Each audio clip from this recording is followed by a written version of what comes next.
Intelligence agencies are scrambling to understand the implications of a forgotten technology discovered in rural Oregon. A water purification system so advanced it makes our current military-grade filtration methods look primitive.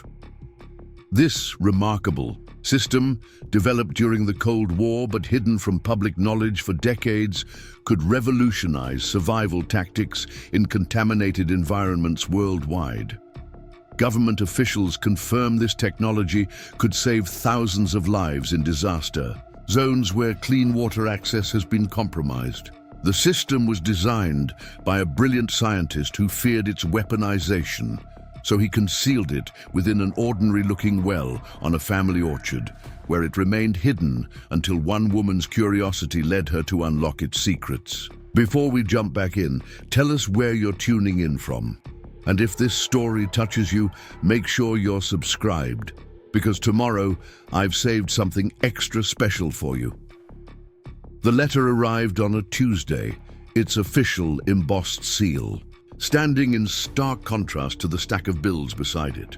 Eleanor Ellie Morgan stared at the attorney's name in the corner, the paper trembling slightly in her fingers. Her uncle Walter, whom she hadn't seen in almost 15 years, had passed away. This wasn't surprising news. He'd been in his 80s and reclusive for decades. What stunned her was learning she'd inherited his entire property. Whispering Pines Orchard, a 45-acre spread nestled in the foothills of the Eagle Peak Mountains outside Millfield, Oregon. Ellie had visited the orchard only a handful of times as a child. Memories reduced to fragments, the smell of apples in autumn, her uncle's weathered hands showing her how to test fruit for ripeness, and the stern warning to never, under any circumstances, play near the old stone well behind the house. The property had seemed enormous to her then, a labyrinth of trees arranged in patterns unlike the neat rows of commercial orchards she'd seen in photographs. 3 weeks later, Ellie stood at the entrance to Whispering Pines, her sensible sedan, packed with everything she owned. At 32, she'd reached a crossroads. Her position as an environmental science technician at the state university had been eliminated due to budget cuts. Her apartment lease was ending. The inheritance had arrived at precisely the moment she had nothing to lose. The gravel driveway wound through an avenue of ancient maple trees before revealing the craftsman-style farmhouse, its blue paint faded by decades of sun and rain. The surrounding orchard stretched across rolling hills, divided by stone walls, into sections that seemed to follow the natural contours of the land rather than any obvious agricultural plan. Unlike commercial operations with their uniform rows optimized for mechanical harvesting, Uncle Walter's trees varied in age, height, and even species, creating a landscape that resembled a naturally occurring forest more than a cultivated orchard. Ellie parked beside the house, the engine ticking as it cooled in the midday silence. The property felt eerily still, as though holding its breath. As she stepped from the car, the first thing that struck her was the air, clean in a way she'd forgotten existed, carrying subtle fragrance notes from blossoms and soil that made her urban-adapted lungs feel oddly full. "Been waiting on you," a voice called, startling her. An elderly man in worn overalls emerged from behind the barn, wiping his hands on a rag. "Name's Hank Peterson. I kept an eye on things for your uncle. Sorry about Walter. Good man. Odd, but good." Hank Peterson, she would learn, had been the only person Walter Morgan had allowed on the property with any regularity. At 76, his deeply lined face mapped a lifetime spent outdoors, but his movements remained fluid and purposeful. He'd grown up on the neighboring property and had known Walter for over 50 years. "Walter asked me to help you get settled. Show you around," Hank explained as he helped carry her bags inside. "Said you might not remember much from your visits. Long time ago after all." The house interior was surprisingly well maintained, if frozen in time. Heavy wooden furniture from the 1950s, shelves lined with leather-bound books on subjects, ranging from botany to theoretical physics, and walls decorated with botanical illustrations rather than family photographs. The kitchen featured an ancient cast-iron stove alongside a surprisingly modern refrigerator, one of the few concessions to contemporary life. "Your uncle wasn't much for change," Hank observed, following her gaze. "Said things that work don't need replacing, but he made exceptions when it mattered. You'll find he was particular about what he considered important." That evening, Hank walked Ellie through the orchard as sunset painted the trees in gold. Unlike the regimented monocultures of commercial orchards, Whispering Pines contained over 30 different apple varieties, along with pears, cherries, and even nut trees interspersed throughout. What first appeared random slowly revealed itself as an intricate system. Certain plants grew in carefully orchestrated proximity to others, creating what Hank called companion groups. "Your uncle understood relationships," Hank explained. "Said every plant talks to the others if you know how to listen. These marigolds keep pests away from the young apple trees. Those comfrey patches build soil for the cherries. Everything serves a purpose in relation to something else." More remarkable was how the orchard thrived without the chemical regimens considered essential in modern fruit production. While commercial operations typically required dozens of pesticide and fungicide applications annually, Walter's trees produced abundant harvests with minimal intervention. "Conventional growers think Walter was some kind of wizard," Hank chuckled. "State agricultural folks came out here once, couldn't make sense of it.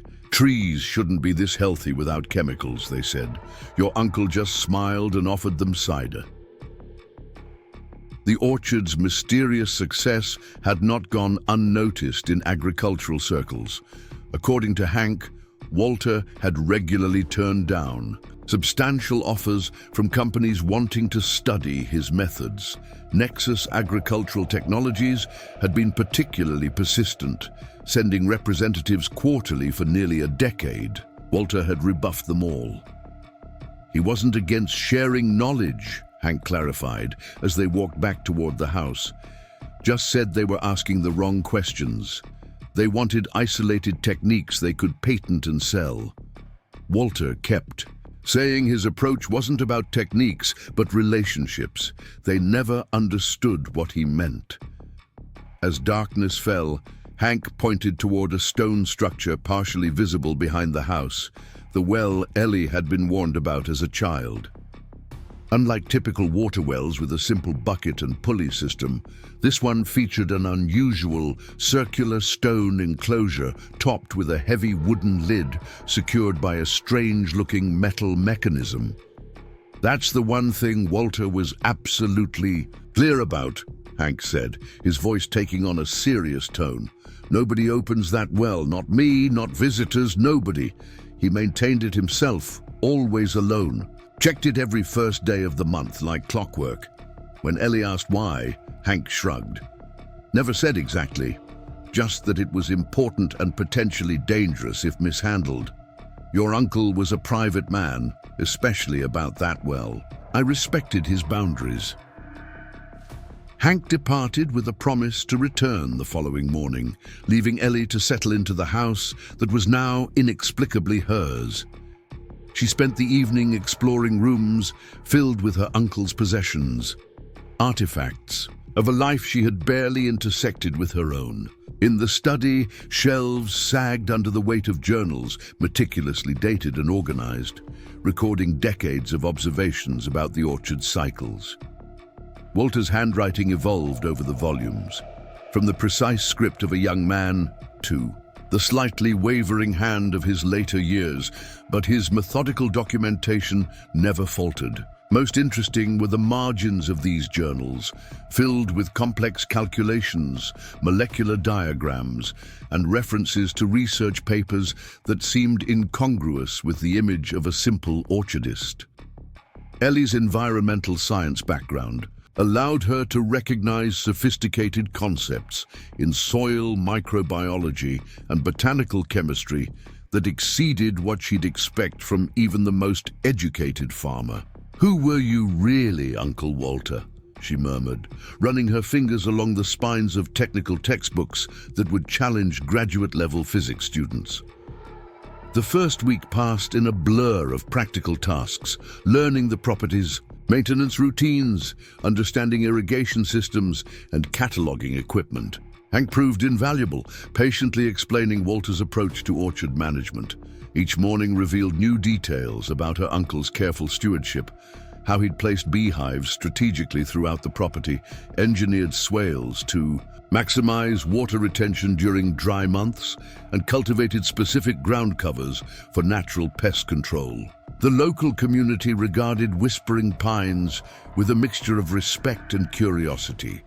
At the Pine Cone Cafe in Millfield, Ellie encountered neighbors who shared stories about Walter's generosity with knowledge. He freely taught sustainable, growing techniques to anyone genuinely interested, and his puzzling reclusiveness about certain aspects of his life. Your preparing and narrating this story took us a lot of time, so if you are enjoying it, subscribe to our channel. It means a lot to us. Now back to the story. "Your uncle could have taught at any agricultural college in the country," said Judith Lane, who owned the adjacent property. "Man knew more about integrated growing systems than anyone I've met, but he refused to publish or lecture. Said some, knowledge needs to mature before it's shared, whatever that meant." By the second week, Ellie had established a routine. Mornings in the orchard with Hank, afternoons cataloging Walter's papers and books, evenings sitting on the porch watching the sun set behind Eagle Peak. The inheritance that had initially seemed a burden was becoming something else, an intriguing puzzle centered on her uncle's unconventional wisdom. The first indication that Whispering Pines held deeper secrets came when Ellie discovered a locked drawer in Walter's desk. The small brass key, after considerable searching, was found hidden inside a hollowed-out copy of Advanced Fluid Dynamics on his bookshelf. Inside the drawer lay a single leather-bound journal, different from all the others, its cover unmarked, its pages filled with entries that mentioned the project without ever explicitly stating what it entailed. References to water purification systems, molecular filtration technology, and something called catalytic neutralization appeared repeatedly alongside complex equations. More concerning were mentions of surveillance concerns and maintaining secrecy until completion. The journal's final entry, dated just 3 months before Walter's death, read simply, "It works. All parameters exceeded. May it never be needed, but if it is, it's ready."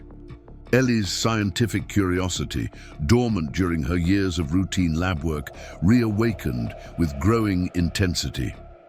The mysterious well, she began to suspect, was connected to whatever the project entailed. Walter's warning against approaching it took on new significance. On the first day of the month, exactly 4 weeks after her arrival, Ellie remembered Hank mentioning Walter's ritual of checking the well. If her uncle had maintained this monthly schedule, someone needed to continue it. After a morning of indecision, scientific interest overpowered her childhood fear. The well stood approximately 50 yards behind the house, its circular stone structure rising 3 feet above ground level. Unlike traditional water wells, this one featured no windlass or bucket. Instead, its wooden lid was secured by an unusual locking mechanism with what appeared to be a combination dial and a small digital keypad, technology that seemed jarringly out of place on the otherwise rustic structure. Embedded in the stone rim was a small metal plate inscribed with a sequence of numbers and letters. Ellie recognized it as a chemical formula, though its purpose wasn't immediately clear. With her background in environmental science, she identified elements related to water purification, but the specific configuration was unlike any treatment protocol she'd studied. The lock defeated her initial attempts at opening it. Returning to the house, she combed through Walter's journals more systematically, searching for clues. In a volume from 12 years earlier, she found a dog-eared page with a note that seemed deliberately obscure.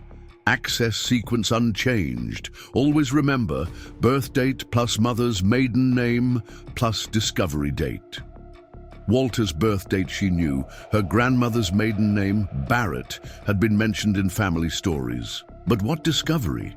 Ellie spent hours poring through journals until finding a passage where Walter described his breakthrough moment on October 17th, 1983. Converting these elements into numeric sequences yielded a combination she tried on the well's lock the following morning.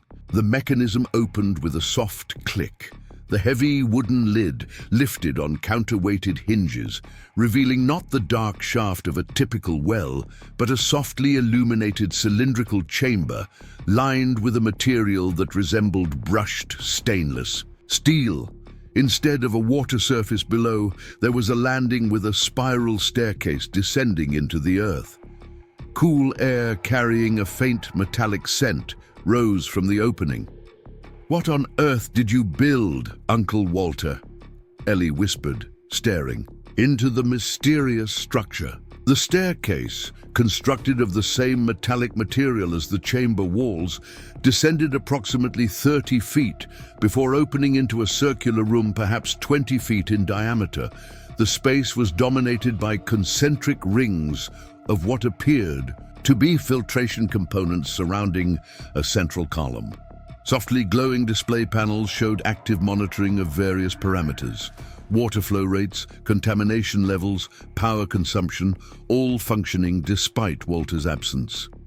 One wall held a workstation with multiple screens displaying data streams Ellie only partially understood. Another contained floor-to-ceiling storage cabinets filled with technical documentation, component diagrams, and research papers. A glass-fronted refrigeration unit housed rows of carefully labeled bacterial cultures and chemical compounds. Most surprising was a sealed glass case containing framed photographs and documents.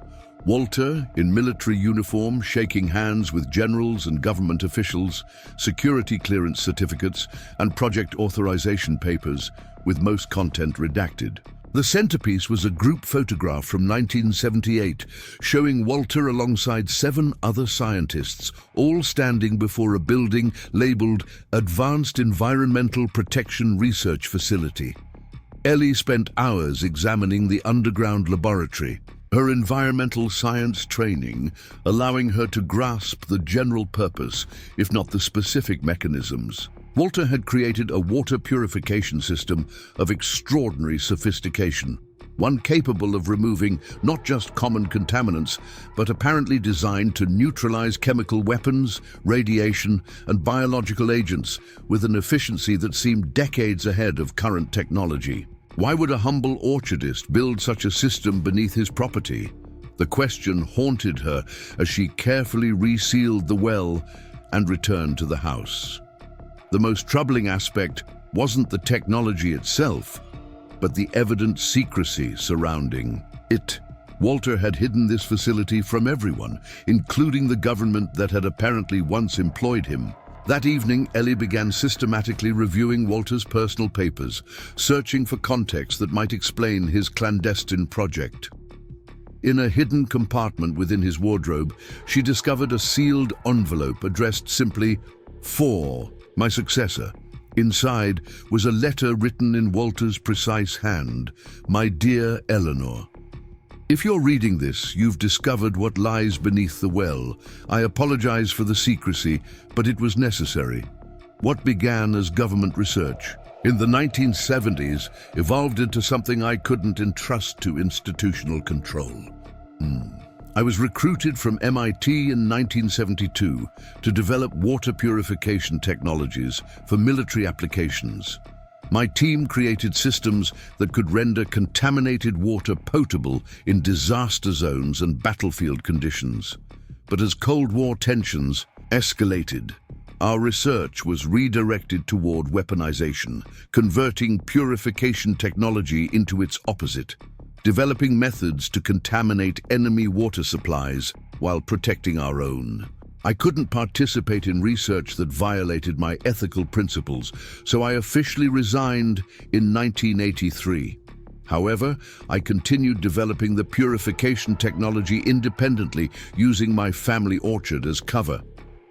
What I've built beneath. Whispering Pines represents 30 years of refinement, a system capable of neutralizing any known water contaminant, whether naturally occurring or weaponized.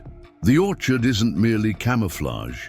The diverse ecosystem above ground and the purification system below represent complementary approaches to the same principle: resilience through relationship rather than control. The trees survive without chemicals because they exist in balanced community. The filtration system works through similar principles at a molecular level. I've kept this knowledge protected, not to withhold it, but to ensure it's used correctly when the world is ready. Various entities, corporate and governmental, would weaponize this technology if they could control it exclusively. Instead, it must be shared openly when the time is right. You're now the steward of both the orchard and what lies beneath it. Trust your judgment about when and how to reveal this work. The red binder in the underground lab contains complete documentation for the system and my research, along with a protocol for responsible disclosure. Your loving uncle, Walter. The letter ended with a postscript warning of periodic surveillance of the property by interested parties who suspected but had never confirmed what Walter was developing. He advised extreme caution in approaching the well and discussing it with others. Ellie spent a restless night considering her options. The technology beneath her orchard potentially represented a significant humanitarian advancement, a system that could provide clean water in disaster zones, refugee crises, or areas with contaminated supplies. Yet Walter's warnings about weaponization seemed equally valid. In the wrong hands, understanding how to remove any contaminant could potentially reveal how to create undetectable ones. The decision was made for her the following morning when she noticed an unmarked black SUV parked at the far edge of the property. Through binoculars, she observed two men in dark suits photographing the orchard with professional-grade cameras equipped with telephoto lenses. When they began moving toward the house, Ellie retreated inside and called Hank. "They're back already?" he asked, his voice tense. "Your uncle said they usually only came quarterly. Must know he's gone." "Who are they?" Ellie demanded. "Never knew exactly. Government types. They'd watch the property sometimes. Walter said they were mostly harmless, just making sure he wasn't doing anything they needed to worry about. He had some kind of understanding with them." By afternoon, 4 more vehicles had arrived, establishing a perimeter around the property. A tall man in a charcoal suit approached the house alone, knocking with the polite insistence of someone accustomed to doors opening for him. "Ms. Morgan," he said when Ellie answered. "I'm Special Agent Daniel Reeves with the Strategic Resource Protection Agency. I'd like to discuss your uncle's research." Reeves' identification appeared legitimate, though Ellie had never heard of the agency he claimed to represent. His manner was respectful, but carried unmistakable authority. After verifying his credentials by calling the number on his ID card, Ellie reluctantly invited him inside. "We've maintained a cooperative monitoring arrangement with Dr. Morgan for over 20 years, Reeves explained, declining her offer of coffee. "Your uncle developed technology of significant national security interest during his government service. When he left the program, certain accommodations were made regarding his continued independent research." "What exactly did my uncle develop?" Ellie asked, maintaining deliberate vagueness about what she knew. "That's classified information, Ms. Morgan. What matters now is determining whether Dr. Morgan's research materials remain secure and whether you've encountered anything unusual on the property since taking ownership. The careful phrasing confirmed Ellie's suspicion. They knew Walter had built something significant, but weren't certain exactly what or where. Her uncle had successfully kept his underground lab secret, even from government surveillance. "I've been focused on learning to manage the orchard," she responded truthfully. "My uncle left extensive records about his agricultural methods, which are complex enough to occupy all my attention." Reeves studied her with the measured assessment of someone trained to detect deception. "Ms. Morgan, I'll be direct. We have satellite imagery showing regular heat signatures from somewhere on this property, consistent with equipment operation, not agricultural equipment, something that runs continuously and requires significant power." He placed photographs on the coffee table showing infrared images of the property with a distinctive heat bloom, centered approximately where the well stood. "If you've discovered anything unusual, particularly anything resembling laboratory equipment or technical documentation, you're legally obligated to disclose it to the appropriate authorities. That would be us." Ellie thought of Walter's letter, his ethical concerns about institutional control of his technology, his careful development of a system meant to help rather than harm. She also considered the practical reality of government, agents surrounding her property, and the likelihood that they'd eventually locate the lab with or without her cooperation. "My uncle was a private person who valued his independence," she said carefully. "If he developed technology during his government service and continued refining it privately, he must have had reasons for keeping it separate from institutional oversight. Before sharing anything I may have found, I'd need legal assurances about how the information would be used." Reeves' expression remained neutral, but something shifted in his posture. A subtle relaxation, suggesting her indirect confirmation, was sufficient. "You're implying you found something. I'm stating that if I had, I would want written guarantees about its application before disclosure." The negotiation that followed stretched into evening. Additional officials arrived, including a Department of Defense representative and a State Department liaison. Documents were produced, modified, and signed. Ellie insisted on having Walter's old friend from Millfield, retired attorney Samuel Winters, review everything before she agreed. By nightfall, she had secured remarkable concessions: joint oversight of any applications of Walter's technology by both government agencies and humanitarian organizations, mandatory public disclosure of the basic system designed to prevent monopolization, and continued Morgan family involvement in deployment decisions. When Ellie finally led the assembled officials to the well, their collective reaction to the sophisticated underground laboratory revealed genuine surprise. Walter had indeed built something more advanced than they had anticipated. As technicians began documenting the system under careful supervision, Agent Reeves stepped beside Ellie. "Your uncle was brilliant," he said quietly. "More brilliant than even his former colleagues realized. This system is at least 2 decades ahead of anything we've developed since his departure. The applications for disaster relief alone are extraordinary." "That's why he built it," Ellie replied, "and that's how it's going to be used." The next morning dawned with an eerie stillness over Whispering Pines. The government vehicles that had surrounded the property were now parked in neat rows near the barn. A temporary security perimeter had been established around the well, with armed personnel monitoring access. Ellie stood on the farmhouse porch, coffee mug in hand, watching the sunrise paint the orchard in golden light. Despite the intrusion of security personnel and government technicians, the trees continued their quiet, productive existence. Apples ripening, leaves rustling in the morning breeze, birds navigating between branches.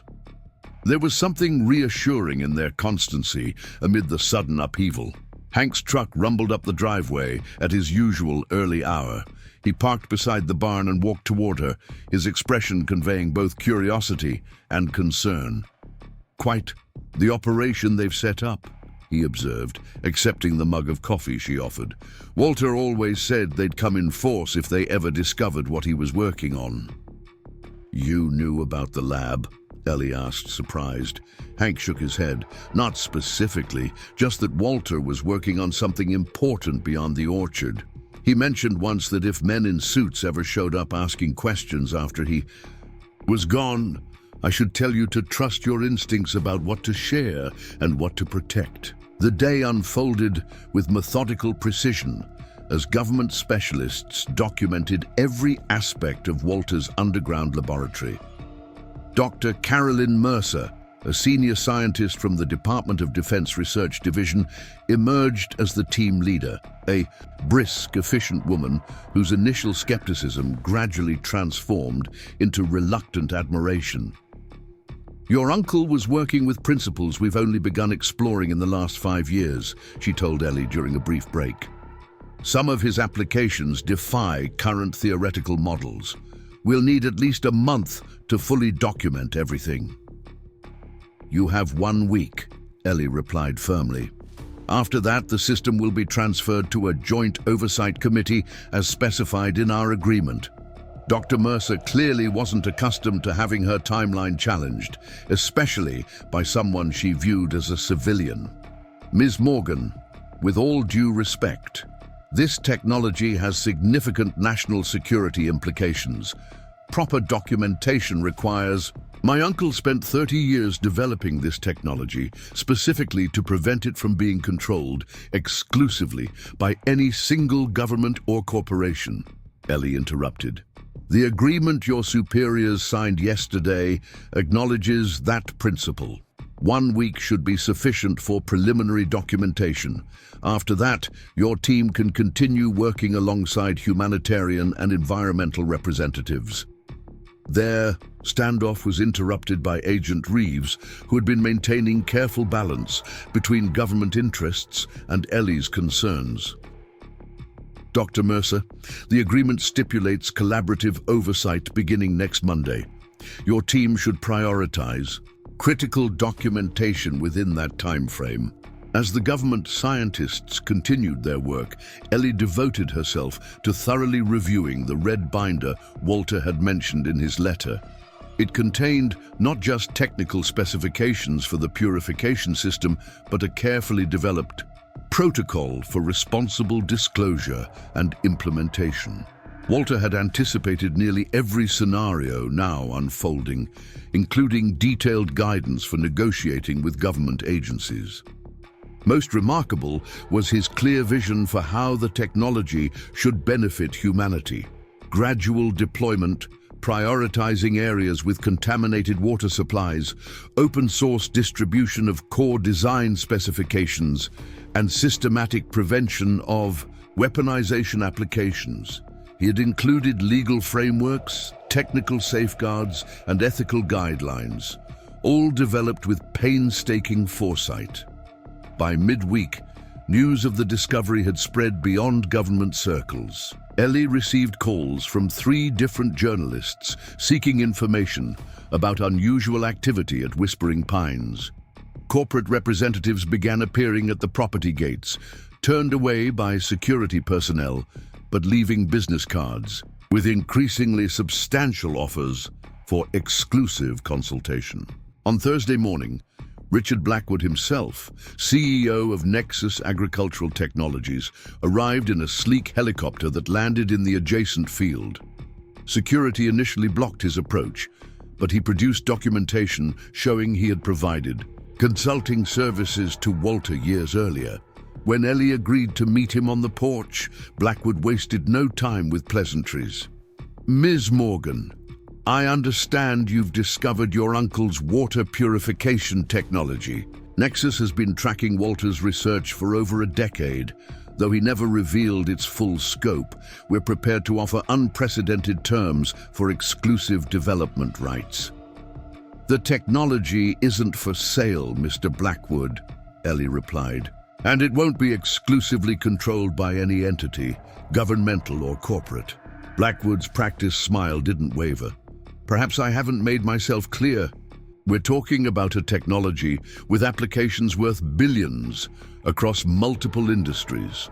Nexus can ensure it reaches its full commercial potential while providing you with financial security beyond imagination."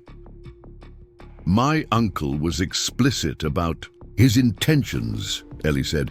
"The core technology will be openly shared precisely to prevent monopolization. Companies like yours are welcome to develop applications based on the published specifications, but no one gets exclusive control." Blackwood's expression hardened slightly. "Walter was an idealist, Ms. Morgan. Admirable, but impractical. In today's world, technologies like this are inevitably controlled by someone. The only question is who and under what terms. If not Nexus, it will be the government or another corporation. There's no realistic scenario where something this valuable remains in the public domain." "We'll see about that," Ellie replied, ending the conversation. As Blackwood's helicopter lifted off, Agent Reeves approached from the well entrance. "You handled that well," he observed. "Blackwood has significant government connections. He'll apply pressure through multiple channels." "Is that a warning or an observation?" Ellie asked. Reeves considered his response carefully. "Both, I suppose. Your uncle managed to keep powerful interests at bay for decades through a combination of secrecy and strategic disclosure. You're attempting something more difficult, making the technology publicly accessible while preventing its weaponization or monopolization. That's a narrow path to walk." By Friday, the property had become the center of what one government scientist termed a controlled chaos of activity. Teams documented Walter's system, while security personnel maintained a perimeter against increasingly persistent corporate and media interest. Ellie found herself negotiating constantly between competing priorities and perspectives. Amid this tumult, she still maintained the orchard's regular care schedule with Hank's assistance. The contrast between the frenzied activity around the well and the methodical seasonal work among the trees provided essential balance. In the orchard, relationships between species unfolded according to principles Walter had carefully orchestrated over decades. The technology below ground operated on similar principles at a molecular level. Late Friday afternoon, Dr. Mercer emerged from the underground facility with an urgent concern. "Ms. Morgan, we've discovered something unexpected in your uncle's design. The system contains what appears to be a distribution mechanism, a way to introduce substances into water rather than removing them." The implication was clear and troubling. Walter had built not just purification capacity, but its opposite, the very weaponization potential he had opposed. "That doesn't align with anything in his notes or personal writings," Ellie responded, following Dr. Mercer back to the laboratory. "He specifically resigned from government work when it shifted toward contamination rather than purification." In the underground facility, Dr. Mercer led her to a section of the central filtration column that had been partially disassembled. This component could be reconfigured to introduce substances rather than extract them. The design is ingenious. It works in reverse with minimal modification. Ellie examined the mechanism carefully, recalling Walter's extensive documentation. "Show me exactly where this is described in his technical specifications." When Dr. Mercer hesitated, Ellie understood immediately. "You've been looking for this capability since you arrived, haven't you? It wasn't in his documentation because he didn't design it for that purpose. The potential exists regardless of his intention," Dr. Mercer insisted. "And that makes it a significant security concern." Or you're seeing what you've been trained to look for, Ellie countered. A hammer sees everything as a nail. My uncle built a purification system with remarkable efficiency. The fact that theoretical reverse application exists doesn't mean that was ever his intent or design focus. Their disagreement escalated until Agent Reeves intervened, suggesting they consult Walter's complete documentation together. Hours of careful review revealed Walter had indeed anticipated this concern. In a section titled Ethical Constraints, he had addressed the reverse engineering potential explicitly. Any sufficiently advanced filtration system can theoretically be modified for contamination purposes. This represents an inescapable dual-use potential. Rather than pretending this capability doesn't exist, I've incorporated specific design elements that make such modification detectable and difficult to implement without triggering system-wide protocols. The best protection against weaponization is not technical impossibility, which cannot be guaranteed, but transparent documentation that makes malicious modification evident to multiple oversight parties.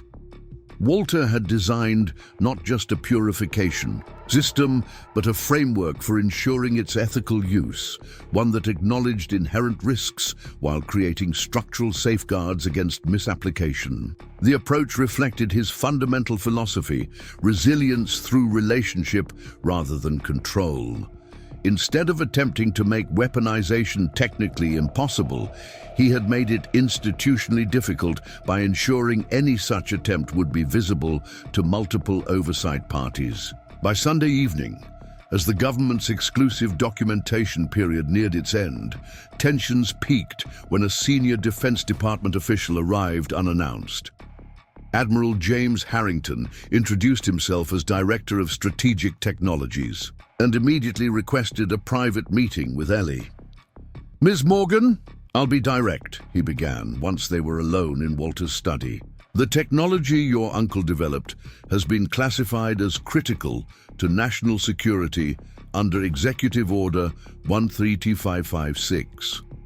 While we respect the agreement you negotiated, certain aspects of the system cannot be publicly disclosed without creating unacceptable security vulnerabilities." Ellie had anticipated this approach. "Admiral, my uncle's documentation includes legal opinions establishing that retroactive classification cannot apply to privately developed technology when the developer explicitly left government service over ethical concerns about the research direction. He consulted with constitutional attorneys specifically about this scenario. Those opinions haven't been tested in court," the Admiral noted. "Are you suggesting we should?" Ellie asked. "A very public legal battle over whether the government can seize and classify technology developed by a private citizen, with media already circling this property. I imagine that would generate exactly the kind of attention my uncle's letter suggests your agency would prefer to avoid." The Admiral studied her with newfound respect.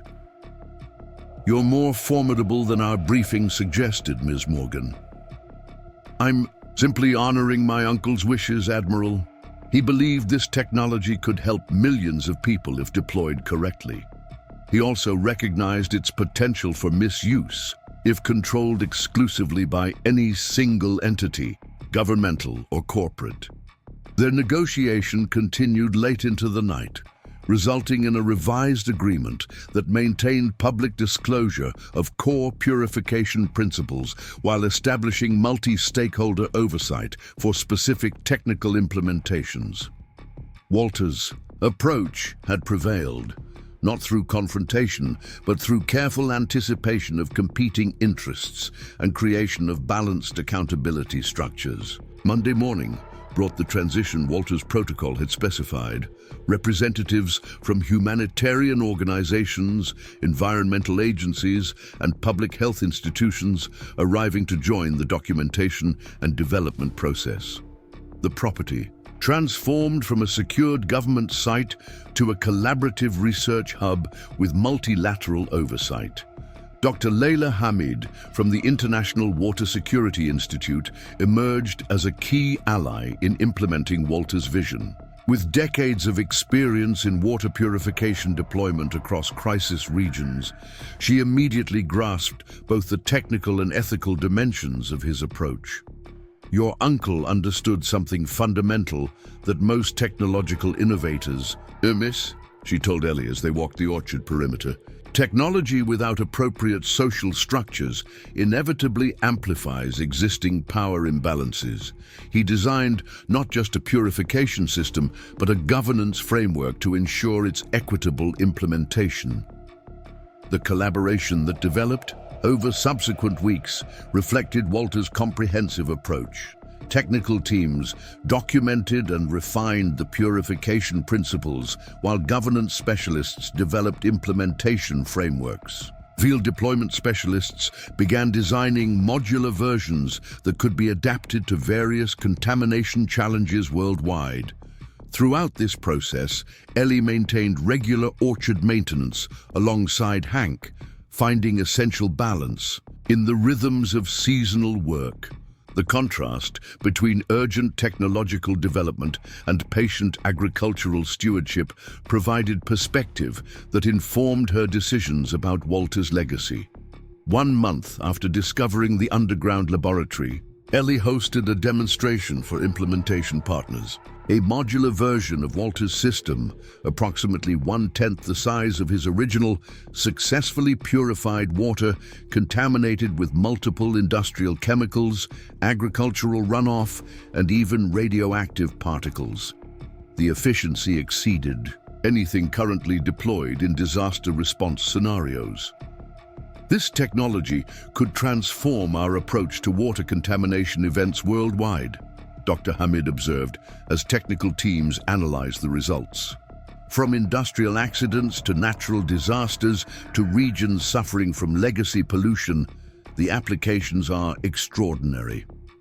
As autumn deepened toward winter, the first field deployments were scheduled for testing. 3 international sites had been selected based on differing contamination challenges. A region in Eastern Europe with industrial chemical pollution, a Southeast Asian community affected by agricultural runoff, and a North African area with naturally occurring arsenic contamination. The evening before the departure of the first field team, Ellie descended alone into the underground laboratory, now significantly modified from its original state, but still functioning according to Walter's core principles. The central filtration column hummed quietly, lights flickering across monitoring displays as it continuously processed water from the property's aquifer. She ran her hand along the smooth metal surface, appreciating anew the decades of dedication her uncle had invested in this creation. What had initially appeared as merely sophisticated technology now revealed itself as something more profound, a physical manifestation of Walter's integrated philosophy connecting molecular interactions, ecological relationships, and human social systems. On the workstation desk lay a journal she had begun keeping, continuing Walter's tradition of documentation. Her early entries reflected confusion and uncertainty. More recent ones showed growing confidence in navigating the complex interests surrounding his legacy. Today's entry would mark a significant transition. The technology moving beyond whispering pines to address real-world contamination challenges. Walter had built this system hoping it would never be needed for its original purpose of addressing weaponized contamination. Instead, it would now serve humanity's ongoing struggle with the unintended consequences of industrial development and environmental degradation. As she climbed the spiral staircase back toward the surface, Ellie reflected on how differently events might have unfolded had Walter's technology been discovered by someone without commitment to his ethical framework. Or had she made different choices when confronted with competing pressures from government and corporate interests? Emerging from the well into crisp evening air, she secured the lid with its complex locking mechanism. now significantly enhanced with additional security measures. Above, stars scattered across the clear Oregon sky, while the orchard's trees stood as dark silhouettes against the horizon. Their fruit harvested, their leaves fallen, their energy drawn inward for winter dormancy. The parallel systems Walter had created, ecological diversity above ground, molecular purification below, represented different expressions of the same fundamental principle: resilience through relationship rather than dominance. The orchards, health emerged from complex interactions between species. The purification technology functioned through similar principles at microscopic scale. The implementation framework now unfolding would apply those same principles at global scale. Walking back toward the farmhouse, where representatives from the field deployment teams had gathered for final coordination, Ellie felt a deep sense of alignment with Walter's vision. What had begun as an unexpected inheritance had evolved into a profound responsibility, not just for physical property or technical knowledge, but for an integrated approach to solving complex problems. The path forward would undoubtedly bring new challenges and pressures. Government agencies would continue seeking greater control. Corporations would pursue exclusive applications. Media would demand simplistic narratives about revolutionary technology. Navigating these competing interests would require the same balanced approach Walter had developed through decades of patient work. As she joined the gathering inside, Ellie carried with her a deepening appreciation for her uncle's foresight. The well had contained not just sophisticated technology, but a comprehensive philosophy. One that recognized true security comes not from walls and weapons, but from healthy connections between systems at every scale. It was this understanding, more than any specific technique or device, that represented Walter Morgan's most valuable legacy. 6 months into her stewardship of Whispering Pines Orchard, Ellie Morgan found herself living a double life. By day, she tended the diverse apple varieties her uncle had cultivated for decades, learning the rhythms of the land alongside Hank. By night, she descended into the underground laboratory, combing through Walter's extensive documentation of the purification system's capabilities and limitations. The negotiated agreement with the government had created an uneasy balance. A small team of scientists from the Strategic Resource Protection Agency maintained a discreet presence in a temporary facility near the barn, documenting Walter's technology under the joint oversight framework Ellie had insisted upon. The basic system design had been published in scientific journals, preventing monopolization by any single entity, while specialized applications were being developed through collaborative partnerships with humanitarian organizations. Yet something about the arrangement left Ellie unsettled. Despite the exhaustive documentation and cooperative spirit, she sensed the government scientists were holding something back, focusing on certain aspects of Walter's technology while deliberately avoiding others. Their questions followed predictable patterns, circling around purification efficiency and contamination detection, while showing curious disinterest in the system's adaptive properties. They're studying it like a machine, not a living system, she confided to Hank one evening as they walked the orchard's perimeter. Walter's documentation makes it clear the bacterial components are meant to evolve in response to environmental conditions. That's what makes it so effective for different types of contamination, but they keep treating those elements as fixed variables. Hank nodded, his weathered face thoughtful in the fading light. Your uncle always said most scientists are trained to isolate variables when the real magic happens in the relationships between them. Might be they're seeing what their training prepared them to see. Or what they want to see, Ellie replied, her suspicion growing. The catalyst for change arrived on an unseasonably warm April morning. A letter from Dr. Marcus Thompson, a former colleague of Walter's, who had been trying to contact Ellie for months. His communications had been consistently intercepted by the security team, but this one had arrived via Hank, who had met the professor at the Pine Cone Cafe in Millfield. "Ms. Morgan," the letter began, "I apologize for this unorthodox approach, but conventional channels appear to be monitored.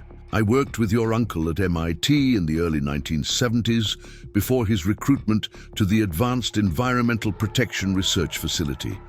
What Walter developed there was groundbreaking, but only part of his vision. The government is undoubtedly interested in his purification technology, but I suspect they're missing, perhaps deliberately, its most significant aspect. Walter called it ecological reversal. If you're willing to discuss this privately, I can be reached at the enclosed number. Use a secure line." Ellie read the letter twice, her pulse quickening.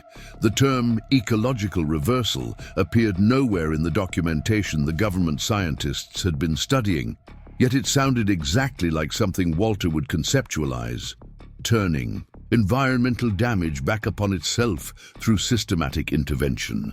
After careful consideration, she drove to Cascade Falls, the nearest city of significant size, and called Dr. Thompson from a public phone booth that seemed like a relic from another era. "Thank you for contacting me," the professor said, his voice carrying the precise diction of a lifetime academic. "I've been following reports of unusual activity at Whispering Pines with great interest. The scientific papers recently published about a novel water purification system bear Walter's unmistakable approach to molecular interaction. May I ask what you've discovered?" Ellie hesitated, unsure how much to reveal to a stranger, regardless of his claimed connection to Walter. "Perhaps you could tell me about this ecological reversal concept first. Establish your credentials, so to speak." A soft chuckle came through the line. "Well reasoned. Walter and I were researching bioremediation approaches for industrial contamination, using biological systems to clean up human-made messes. Most researchers focused on microorganisms that could metabolize specific contaminants. Walter took a different approach. He was interested in creating self-organizing systems that could adapt to multiple contaminants simultaneously. The breakthrough came when he identified bacterial communities that didn't just neutralize toxins, but could potentially reverse contamination cascades, ecological damage that triggers multiple downstream effects. Instead of treating symptoms, his approach addressed root causes. The implications were extraordinary, potentially restoring entire watersheds rather than just cleaning specific water sources. Thompson's description aligned perfectly with Walter's documented philosophy, while addressing aspects of the technology the government scientists seemed determined to overlook. Why would certain parties be uninterested in these capabilities? Ellie asked. "Because ecological reversal works in both directions," Thompson replied, his voice lowering. "A system that can reverse contamination cascades could theoretically initiate them as well. Walter refused to develop that application, which is why he left the program. He continued his research independently, focusing exclusively on remediation. I suspect the oversight team at your property is very interested in what Walter developed, but not in the way he intended it to be used." The conversation lasted nearly an hour, with Thompson providing details about Walter's early research that authenticated his relationship with her uncle. They arranged to meet in person the following week at a research conference in Portland, where Thompson would be presenting a paper on watershed restoration. Upon returning to Whispering Pines, Ellie found Agent Reeves waiting on the farmhouse porch, his typically impassive expression betraying subtle concern. "Ms. Morgan," he greeted her. "We noticed you were off-property today. Any particular reason you didn't inform the security team?"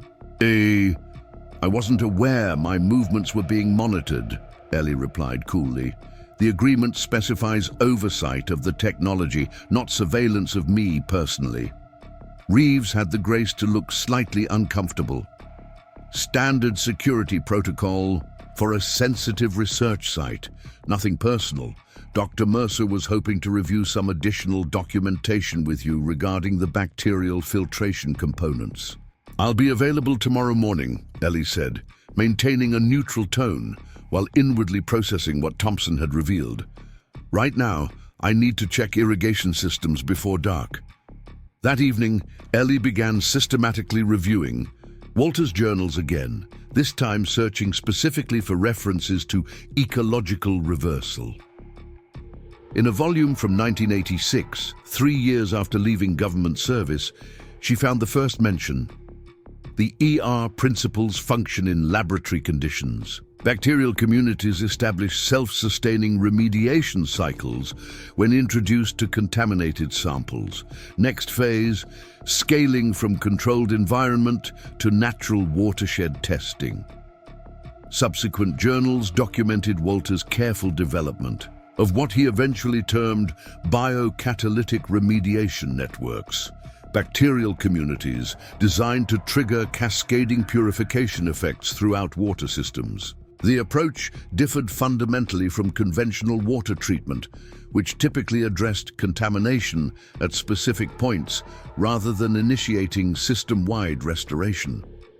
Most significantly, Walter had documented sophisticated safeguards to prevent weaponization, genetic limitations that allowed the bacterial components to target contamination but not to generate it. These safeguards were precisely engineered through selective evolutionary pressure rather than direct genetic modification, creating what Walter called ethical constraints within biological architecture. The government scientists had been studying these bacterial components, but treating them as subordinate elements of the mechanical filtration system rather than the transformative core of Walter's approach. Whether through misunderstanding or deliberate misdirection, they were missing or ignoring the technology's most revolutionary aspect. The following morning, Ellie met with Dr. Carolyn Mercer as scheduled. The senior scientist had maintained professional courtesy throughout the documentation process, but today she seemed particularly focused as she spread bacterial culture data across the farmhouse kitchen table. We've been analyzing the microbiological components from filtration modules 3 through 7, Mercer explained. The diversity of species is remarkable, significantly greater than necessary for standard purification functions. We're curious about your uncle's rationale for such complex bacterial communities. Ellie chose her words carefully, recalling Thompson's warnings. My uncle's approach emphasized relationship between components rather than efficiency of individual elements. His documentation suggests these communities are designed to adapt to different contamination profiles. Mercer nodded, though something in her expression suggested this wasn't news to her. We've noticed unusual propagation patterns in laboratory testing. The bacterial communities don't just process contaminants. They appear to replicate and distribute functional characteristics based on environmental conditions. It's almost as if they're learning.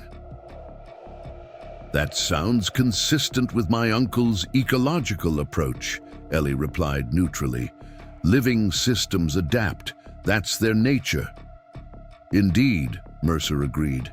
But engineered systems typically operate within defined parameters. Your uncle seems to have created something that evolves beyond its initial programming. We're particularly interested in how he controlled this evolution to prevent unintended consequences. The conversation continued along technical lines, with Mercer probing for information about Walter's development process, while Ellie maintained careful balance between transparency and discretion. By the session's end, she was certain the government team understood far more about Walter's ecological reversal principles than they had acknowledged. That afternoon, while reviewing irrigation systems in the northeastern orchard section, Ellie noticed an unfamiliar vehicle parked alongside the access road that bordered whispering pines. Through binoculars, she observed two individuals with professional camera equipment photographing the property, focusing particularly on the area surrounding the well. Rather than alerting the security team, Ellie circled through the orchard to approach from behind, keeping apple trees between herself and the observers. As she drew closer, she could hear fragments of their conversation. "Blackwood wants comprehensive documentation," a man's voice said, "particularly the external ventilation system and any visible infrastructure." "There's not much to see from this distance," his companion replied, adjusting her camera lens. "Satellite imagery provides better overview. We need ground-level access for detailed assessment." That's not happening with government security on site. Corporate intelligence indicated at least 3 weeks of continuous monitoring before we could attempt direct sampling. Ellie retreated quietly, processing this new complication. Richard Blackwood's corporation was apparently conducting industrial espionage, seeking to acquire Walter's technology through unofficial channels despite the public disclosure of basic design principles. The references to direct sampling suggested they were specifically interested in the bacterial components, precisely the elements Walter had been most concerned about protecting from weaponization. Upon returning to the farmhouse, Ellie found another unexpected visitor waiting. Dr. Leila Hamid from the International Water Security Institute, the humanitarian organization partnering on implementation of Walter's technology in developing regions. Unlike the government scientists who approached the system from a technical perspective, Dr. Hamid focused on practical applications for communities facing water contamination crises. "Ms. Morgan," she greeted Ellie warmly, "I hope I'm not intruding. Agent Reeves said I might find you here." "Not at all," Ellie replied, genuinely pleased to see the humanitarian scientist. "What brings you to Whispering Pines?" "Promising developments from our pilot implementation in North Africa. The filtration system has reduced arsenic contamination below detection limits in all test wells, but we're observing something unexpected, purification effects extending beyond the immediate treatment zone. Groundwater testing shows decreasing contamination levels throughout the shallow aquifer, suggesting some sort of propagating effect." This description perfectly matched Walter's documented ecological reversal principles, the bacterial communities establishing self-sustaining remediation networks that gradually restored entire water systems rather than just treating specific access points. "That's extraordinary," Ellie said, careful not to reveal that this was precisely what Walter had designed the system to do. "Have you shared these findings with Dr. Mercer's team?" "Just this morning," Dr. Hamid confirmed. "They seemed less surprised than I expected, almost as if they'd anticipated this effect but hadn't mentioned it in our implementation briefings." Well, the conversation shifted to technical details of the North African deployment, but Ellie's mind was racing with implications. The government scientists clearly understood the system's ecological reversal capabilities, but had deliberately avoided highlighting them in technical documentation and implementation protocols. Meanwhile, Blackwood's corporation was attempting to acquire the bacterial components through corporate espionage, suggesting they too recognized the technology's true significance. That evening, after Dr. Hamid's departure, Ellie decided to conduct her own investigation of the underground laboratory. The security team maintained regular monitoring during daylight hours, but relied on electronic surveillance overnight. Walter's documentation had mentioned secondary access points designed for maintenance, potential alternatives to the main entrance through the well. In the root cellar behind the main storage shelves, Ellie discovered exactly what Walter's notes had. Described a concealed panel that opened to reveal a narrow maintenance shaft. The passage, barely wide enough for an adult to navigate, descended at a shallow angle before connecting to the laboratory's lower level near the environmental control systems. Entering after midnight, when electronic monitoring was at minimum. Staffing. Ellie found the laboratory dimly illuminated by status lights from various equipment. The government team had reorganized the space considerably, establishing distinct workstations for different research focuses. Most prominent was a new addition, a sealed chamber containing what appeared to be experimental cultures of the bacterial components, growing under controlled conditions. Accessing Dr. Mercer's workstation required bypassing basic security, but Walter's documentation had included administrative access codes that remained functional. The research files revealed exactly what Ellie had suspected: extensive analysis of the bacterial community's adaptive properties, including documentation of their capacity to establish self-propagating remediation networks throughout water systems. Most concerning was a folder labeled Propagation Limitations, technical documentation focusing specifically on the safeguards Walter had integrated to prevent weaponization. The research notes evaluated these limitations not as essential ethical constraints, but as design restrictions potentially subject to modification. One document particularly chilled Ellie, a technical assessment titled Targeted Application Scenarios that explicitly analyzed how modified versions of Walter's bacterial components might be deployed in non-permissive environments to affect designated watershed targets. The clinical language barely disguised what was essentially weaponization research, precisely what Walter had left government service to prevent. Ellie photographed key documents with her phone before carefully restoring the workstation to its previous state and retreating through the maintenance passage. By dawn, she had transmitted the evidence to Dr. Thompson via secure channels he had provided, seeking his assessment of its significance. His response came the following day, a single line of text. Exactly as Walter feared. Proceed with Protocol Omega. Details at our meeting. The Portland Research Conference provided perfect cover for meeting Thompson without arousing the security team's suspicion. As a property owner implementing innovative water management approaches, Ellie had legitimate reason to attend sessions on watershed restoration. Agent Reeves raised no objections when she registered, though he assigned a junior agent to accompany her for security purposes. Navigating away from her escort required careful timing, but years of laboratory work had taught Ellie precision. During a crowded session transition, she slipped into a service corridor and made her way to the maintenance level where Thompson had arranged to meet. The professor was older than she had imagined, well into his 70s, with wispy white hair and round spectacles that gave him an owlish appearance. Despite his age, his movements were precise as he led her to a small conference room he had reserved under a colleague's name.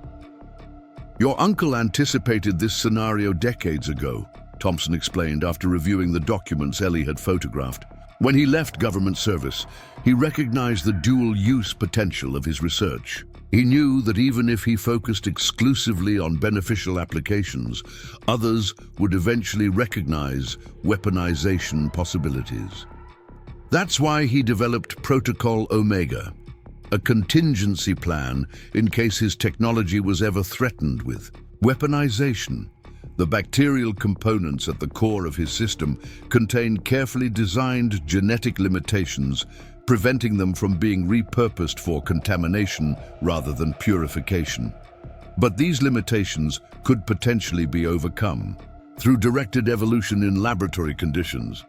To prevent this, Walter integrated what he called a genetic failsafe, a mechanism that renders the bacterial communities inert if specific genetic modifications are attempted. It's essentially a self-destruct sequence embedded in the bacterial genome, triggered by manipulation patterns consistent with weaponization research.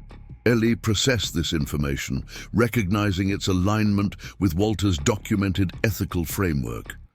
How is this failsafe activated? That's where it gets complicated, Thompson admitted. Walter designed the mechanism to require deliberate Activation by someone with complete understanding of the system's ethical foundations. The technical documentation was deliberately separated from the activation protocol to prevent both from falling into the wrong hands simultaneously. He removed an old flash drive from his pocket. This contains Walter's activation protocol for the genetic failsafe. He entrusted it to me years ago, with instructions to deliver it to his successor if specific conditions arose. Those conditions have now been met. The protocol, once accessed, proved both elegant and troubling. Walter had designed the failsafe to terminate not just laboratory cultures, but all derivative bacterial communities, a comprehensive protection against weaponization that would unfortunately also end the beneficial applications already underway. Activating it would effectively reset his life's work, requiring redevelopment with new safeguards. "There's no targeted option?" Ellie asked. "No way to neutralize only the cultures being studied for weaponization while preserving those used for remediation?" Thompson shook his head sadly. Walter designed a binary choice precisely because he recognized the impossibility of controlling downstream applications once the technology proliferated. From his perspective, complete reset was preferable to risking weaponized deployment, even if it meant sacrificing beneficial applications temporarily. "The decision rests with you now," he concluded, as his chosen successor and the current steward of his technology. Walter believed whoever inherited Whispering Pines would share his ethical framework and make the right choice when confronted with this dilemma. Ellie returned to the conference with Thompson's flash drive secured and her mind heavy with responsibility. The escort agent noticed nothing unusual, attributing her subdued mood to fatigue from technical presentations. That evening, as they drove back toward Millfield, Ellie considered the impossible choice Walter had placed before her. Activating the failsafe would neutralize the government's weaponization research, but also destroy the bacterial communities, providing clean water to communities in North Africa and other implementation sites. Not activating it risked allowing Walter's technology to become precisely what he had fought to prevent: a sophisticated bioweapon targeting water supplies. The third option, what Ellie began thinking of as the integrated approach, would require something Walter hadn't documented: selective application of the failsafe combined with accelerated redevelopment of the beneficial technology with enhanced safeguards. This path would demand resources beyond what Whispering Pines alone could provide. Upon returning to the orchard, Ellie found Dr. Hamid waiting with news that complicated her decision further. "We've confirmed propagating remediation effects at all implementation sites," the humanitarian scientist explained excitedly. "The bacterial communities are establishing self-sustaining purification networks throughout groundwater systems.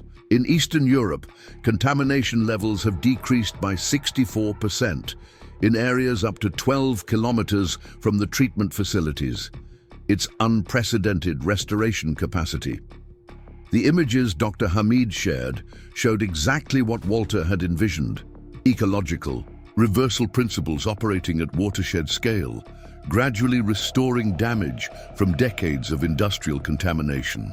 Children were drinking clean water from wells that had been poisoned for generations. The humanitarian impact was immediate and profound. That night, Ellie descended again to the underground laboratory through the maintenance passage, this time with a different purpose. Rather than gathering intelligence, she needed to understand precisely how the government researchers had modified Walter's bacterial components and whether these modifications had already propagated to implementation sites.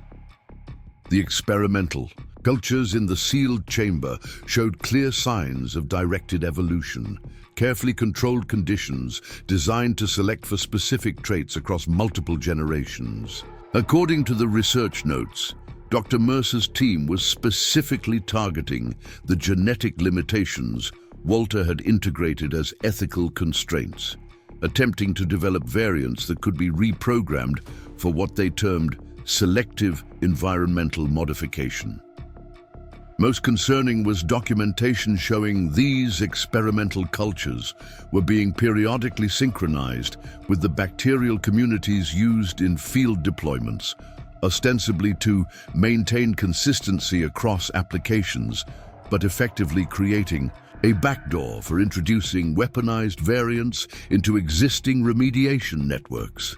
This discovery forced Ellie's decision. The next morning, she contacted Dr. Thompson and Dr. Hamid separately, arranging a secure meeting at a research facility in Cascade Falls, affiliated with Thompson's University. Neither was told the other would be present, a precaution Ellie deemed necessary given the sensitivity of what she planned to propose. The meeting began with tension as the two scientists, one a former colleague of Walter's familiar with the technology's foundations, the other an implementation specialist focused on its humanitarian applications, assessed each other warily. "I've asked you both here because Walter's technology stands at a critical juncture," Ellie began. "Government researchers are actively working to modify the bacterial components for weaponization, while corporate interests are attempting to acquire the technology through espionage. Meanwhile, the beneficial applications are proving even more effective than anticipated, providing clean water to communities that have suffered from contamination for generations." She outlined the impossible choice presented by Protocol Omega: activating the failsafe would prevent weaponization, but also end the beneficial applications already transforming lives. Not activating it risked allowing the technology to become a sophisticated bioweapon. "There's a third option," Ellie continued, "but it requires resources beyond what any of us individually can provide. We need to selectively activate the failsafe to neutralize weaponization research while simultaneously accelerating development of next-generation bacterial communities with enhanced safeguards for humanitarian applications." Dr. Hamid leaned forward, her expression intense. "The implications for communities already benefiting from this technology are profound. We cannot simply terminate systems providing clean water without replacement options. Nor can we risk allowing weaponized variants to propagate through existing networks," Thompson countered. Walter was right about the binary choice. Once these bacterial communities establish self-sustaining remediation cycles, they essentially become independent entities. We cannot control their downstream evolution if fundamental parameters are altered. The debate continued for hours, with both scientists offering perspectives from their respective fields, while Ellie integrated these insights with her deepening understanding of Walter's approach. By evening, a framework emerged that honored Walter's ethical principles while addressing the immediate humanitarian concerns. The integrated solution involved three coordinated actions.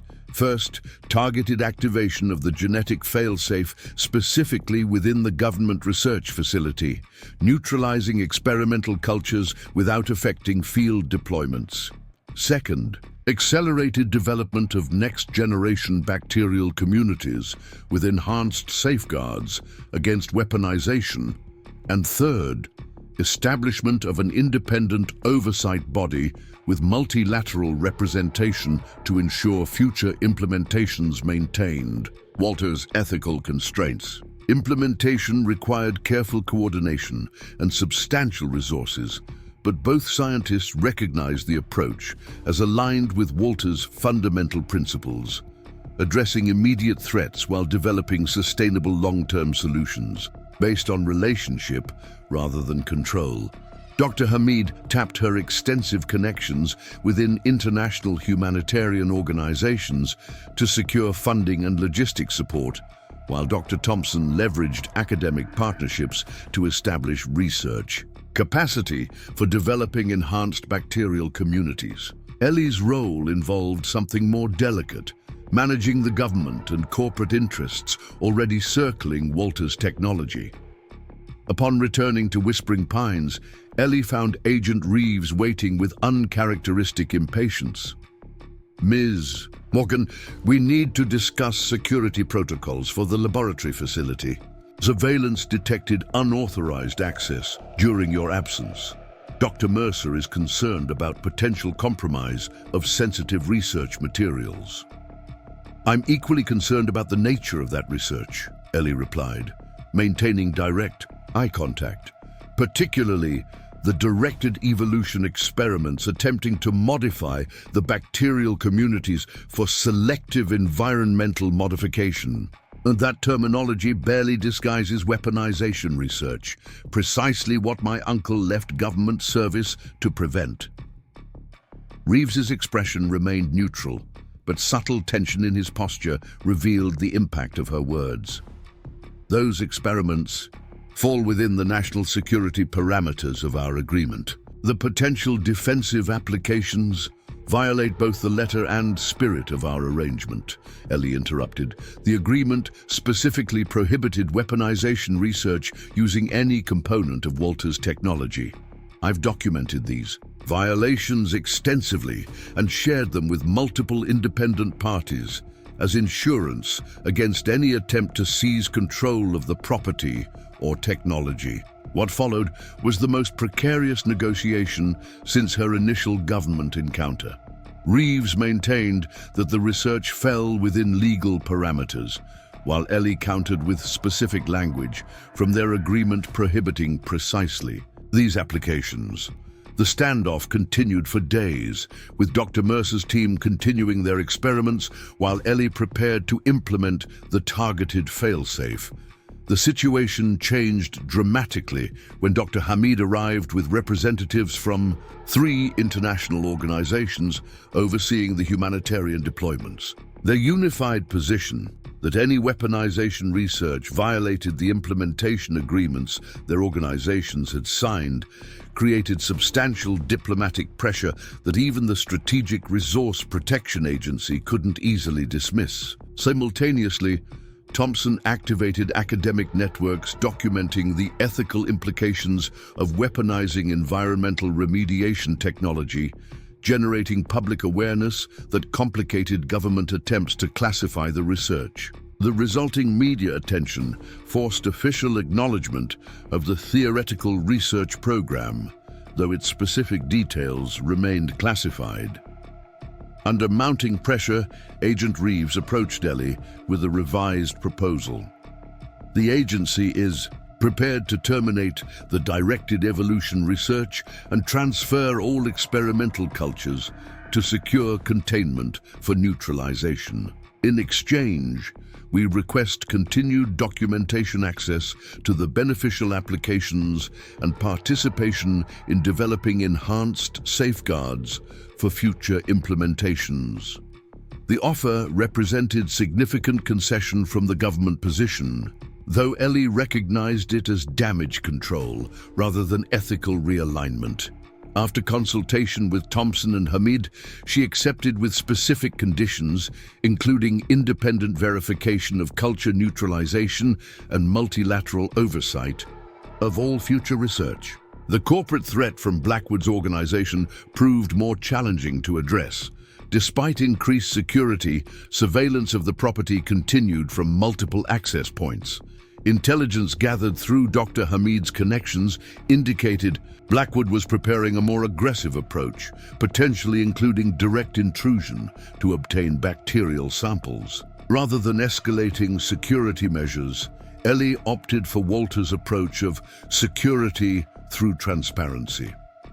Working with Thompson and an intellectual property attorney, she published comprehensive documentation of the bacterial communities, genetic structures, explicitly identifying the safeguards preventing weaponization and the self-destruct sequences triggered by attempts to circumvent these limitations. This strategic disclosure, more detailed than the initial scientific publications, but carefully avoiding information that could facilitate weaponization, essentially created poisoned knowledge for any corporate entity attempting to weaponize the technology.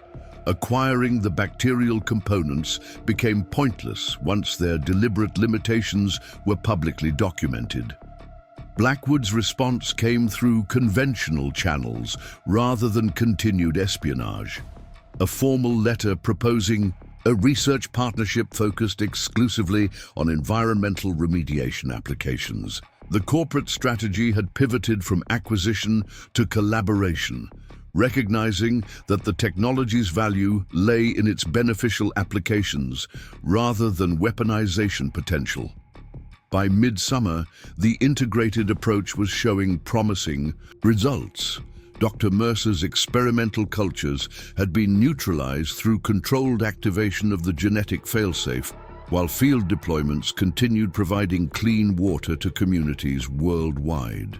Thompson's academic consortium had developed preliminary protocols for next-generation bacterial communities with enhanced safeguards, and Hamid's international connections had established a multilateral oversight framework for future implementations. Throughout this institutional maneuvering, Ellie maintained Walter's primary legacy, the orchard itself, with its diverse varieties and ecological balance.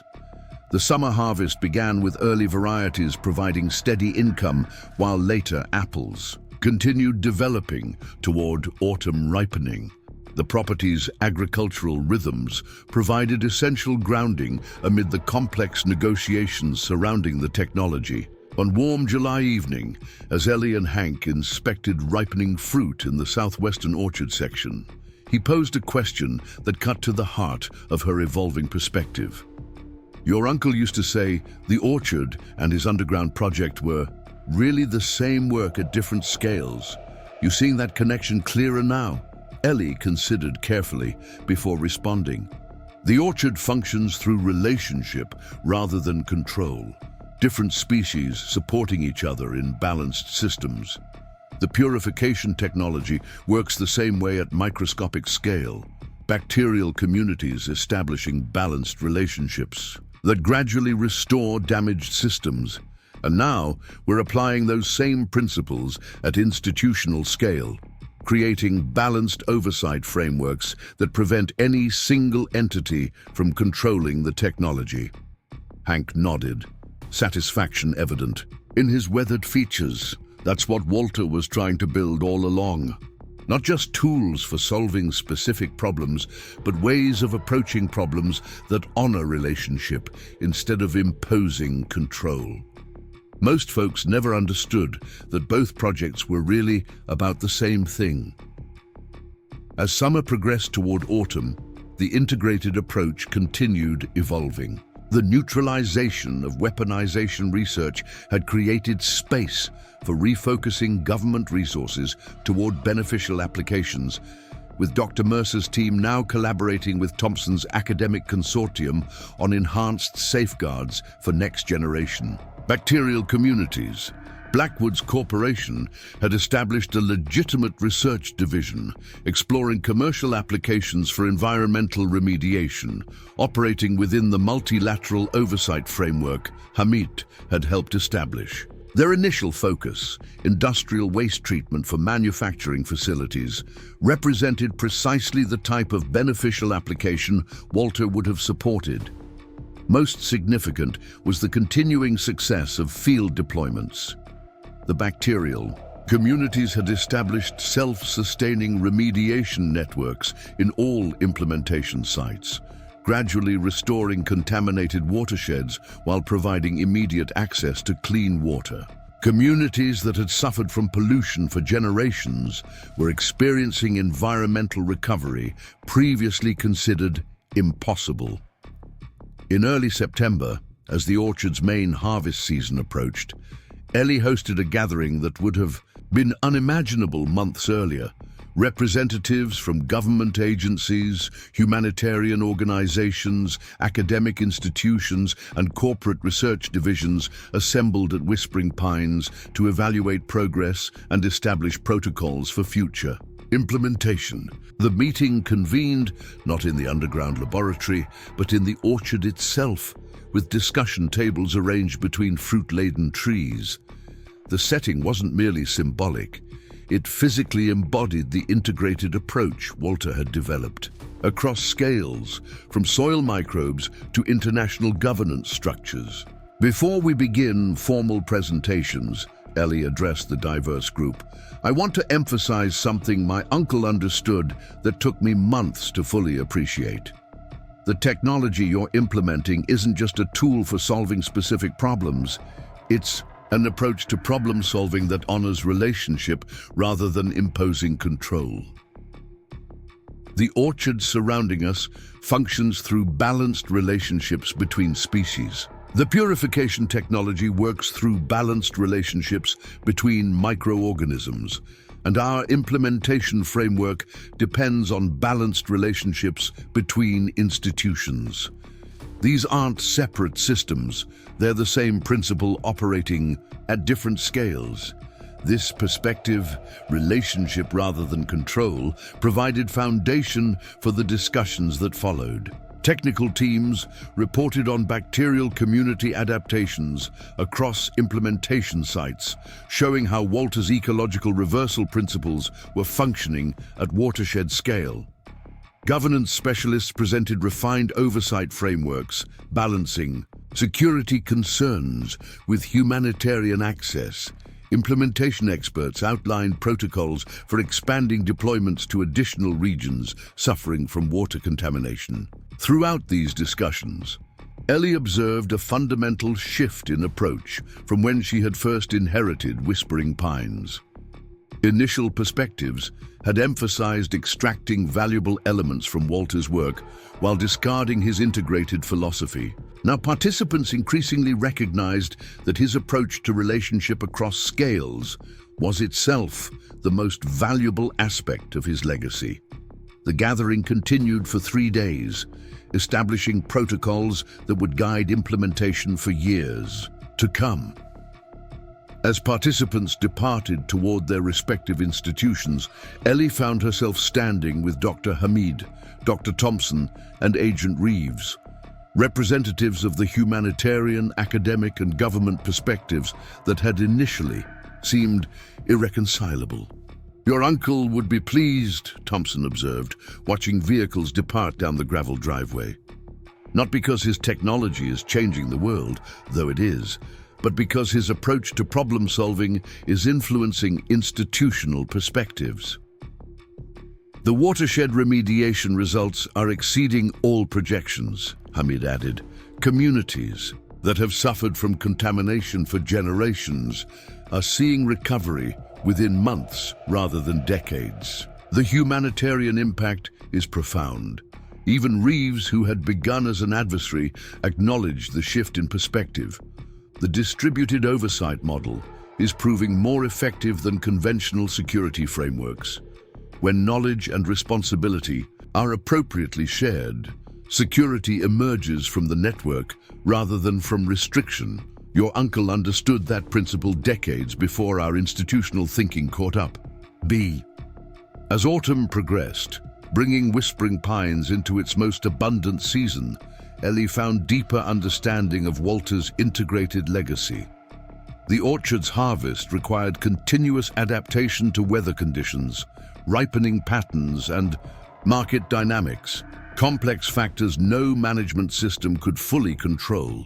Success emerged from response to relationship rather than imposition of predetermined plans. The technology applications showed similar patterns at global scale. Bacterial. Communities adapted differently across implementation sites, responding to local conditions while maintaining core purification functions. The multilateral oversight framework evolved to address emerging challenges through collaborative problem-solving rather than hierarchical control. At every scale, Walter's fundamental principle, Resilience through relationship proved its effectiveness. On a crisp October morning, with the orchard's harvest nearing completion, Ellie descended into the underground laboratory that had started this extraordinary journey. The facility had transformed considerably since her initial discovery, expanded to accommodate collaborative research while maintaining Walter's core systems. The central filtration column continued processing water from the property's aquifer, illuminated by soft blue light as it had been when she first entered. A year earlier, she had stood in this space as a reluctant inheritor, uncertain what to make of her uncle's mysterious legacy. Now she moved through it with the confidence of a steward who had expanded that legacy beyond what even Walter might have imagined. The purification technology was providing clean water to communities worldwide while gradually restoring damaged watersheds. The implementation framework balanced security concerns with humanitarian access through distributed oversight. The next-generation bacterial communities incorporated enhanced safeguards, ensuring beneficial applications would continue while preventing weaponization. Most significantly, Walter's fundamental principle, approaching complex problems through relationship rather than control, was influencing institutional perspectives far beyond the specific technology he had developed. Government agencies were exploring distributed oversight models for other sensitive technologies. Humanitarian organizations were implementing ecological approaches to various development challenges. Academic institutions were studying integrated methodologies across disciplinary boundaries. Corporate entities were reconsidering extractive business models in favor of relationship-based approaches. As Ellie returned to the surface, securing the well entrance with its complex locking mechanism, she reflected on how differently events might have unfolded had she made different choices when confronted with competing pressures from government and corporate interests. The path she had chosen, the integrated approach honoring Walter's principles while addressing immediate humanitarian needs, had required navigating complex tensions between security concerns, beneficial applications, and ethical constraints. The orchard stretched before her in autumn splendor, trees heavy with ripening fruit in countless varieties, each distinct yet part of the harmonious whole Walter had designed. The diverse ecosystem he had cultivated over decades continued its seasonal cycles, now under her stewardship with Hank's guidance. The underground technology he had developed in secret now served communities worldwide through the collaborative framework she had helped establish. Ellie smiled, recognizing that both represented expressions of the same fundamental principle: resilience through relationship rather than control. It was this integrated vision, spanning from soil microbes to international governance structures, that represented Walter Morgan's most valuable legacy, an approach to solving complex problems that honored relationship at every scale. As she walked among the apple trees, many still laden with fruit awaiting final harvest, Ellie felt profound gratitude for the foresight her uncle had shown, not just in developing sophisticated technology, but in creating the ethical framework necessary for its beneficial implementation. What had initially appeared to be a simple inheritance had revealed itself as something far more significant, a comprehensive approach to addressing challenges that integrated technical innovation with ecological wisdom and social responsibility. The well, now incorporated into a collaborative research facility, but still marked by its original stone enclosure, stood as a reminder of how extraordinary discoveries often emerge from unexpected places.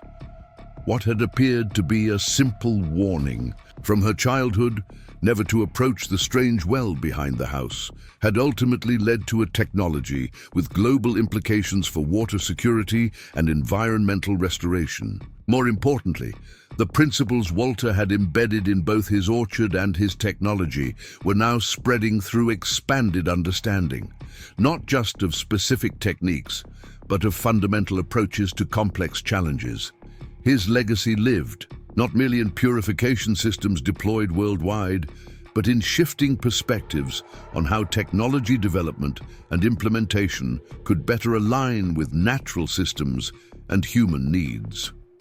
1 year after discovering the underground laboratory, Ellie stood at the highest point of the orchard, watching the first light of dawn break over the Eagle Peak Mountains. The autumn air carried the distinctive scent of ripening apples, crisp with morning frost. Far below, she could see the expanded research facility that now surrounded the well, a seamless integration of Walter's original laboratory with new collaborative spaces. Teams would begin arriving soon for the International Watershed Restoration Conference she was hosting, a gathering that would have been unimaginable when she first inherited the property.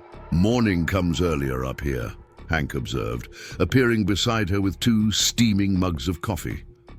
The past year had deepened their partnership, transforming it from cautious cooperation to genuine friendship.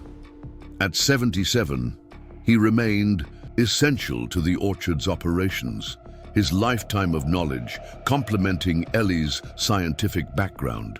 "I wanted to see it from his perspective," Ellie replied, accepting the mug gratefully. "Walter must have stood here countless times, looking out over what he created. I wonder if he ever imagined how far it would reach." "Your uncle was a visionary, but even he couldn't have predicted all this." Hank gestured toward the valley below, where delegates from 27 countries would soon gather to review the remarkable outcomes of Walter's technology. He built tools for the future. How they're used was always going to be decided by whoever came after. The conference represented a milestone in the implementation of Walter's purification system. Over the past year, deployments had expanded, from the initial 3 test sites to 17 locations worldwide, each addressing different contamination challenges. The results had exceeded even the most optimistic projections. Water sources once considered permanently contaminated were showing progressive restoration, while the bacterial communities continued adapting to local conditions with remarkable efficiency. More significant than the technical achievements were the institutional transformations that had followed. The distributed oversight framework initially established for Walter's technology had evolved into a model being adapted for other international scientific collaborations. Corporate approaches had shifted from seeking monopolization toward developing complementary applications within collaborative systems. Government perspectives had expanded beyond narrow security concerns to embrace longer-term resilient strategies. As morning light spread across the orchard, illuminating trees heavy with ripening fruit, Ellie and Hank began their descent toward the day's responsibilities. The property's dual nature, productive orchard above, advanced research facility below, had reached new balance under their stewardship. While international teams documented and deployed Walter's purification technology worldwide, the orchard continued its seasonal cycles, producing abundant harvests through ecological methods he had refined over decades. "The Brazilian delegation arrived last night," Ellie noted as they walked. "Their implementation has shown the most dramatic watershed restoration results. Heavy metal contamination from mining operations reduced by 70% in just 9 months. They've brought comprehensive documentation for review. Meanwhile, these Honeycrisp need harvesting by tomorrow," Hank replied with characteristic practicality. "Perfect ripeness waits for no conference. I've arranged a community picking crew for this afternoon." This balance between global technology implementation and local agricultural stewardship had become the hallmark of Ellie's approach. Where others might have focused exclusively on the purification system's international applications, she maintained equal commitment to the orchard itself, recognizing that both represented essential expressions of Walter's integrated vision. The conference opened that afternoon in the converted barn that now served as the Morgan Institute's primary meeting facility. Representatives from implementation sites worldwide shared data documenting the technology's performance across diverse conditions, from industrial pollution in Eastern Europe to agricultural contamination in Southeast Asia to naturally occurring arsenic in North African aquifers. Dr. Leila Hamid, who had coordinated humanitarian implementations, presented a comprehensive analysis showing how the bacterial communities established self-sustaining remediation networks that continued functioning long after initial deployment. What we're observing isn't merely water treatment, but true ecological restoration, she explained. Watershed systems demonstrate progressive recovery, extending well beyond the immediate deployment zones. Admiral Harrington, whose initial skepticism had given way to cautious support, acknowledged the technology's strategic implications. Access to clean water represents one of this century's most significant security challenges, he noted. Restoration capacity of this magnitude fundamentally alters how we approach environmental degradation and its potential for triggering resource conflicts. Most remarkably, Richard Blackwood himself addressed the gathering, representing the consortium of corporations now developing complementary applications within the distributed oversight framework. Our traditional approach sought proprietary control of emerging technologies, he acknowledged with surprising candor. The Morgan model demonstrates that collaborative development can generate greater value across multiple sectors while maintaining essential safeguards. Throughout these presentations, Ellie observed the subtle yet profound shift in perspective that had occurred since her initial discovery. Institutional representatives who had initially approached Walter's technology through the lens of their specific interests, security, humanitarian application, commercial development, increasingly recognized the integrated nature of his approach. The technology wasn't merely a sophisticated tool, but a demonstration of principles that could be applied across diverse challenges.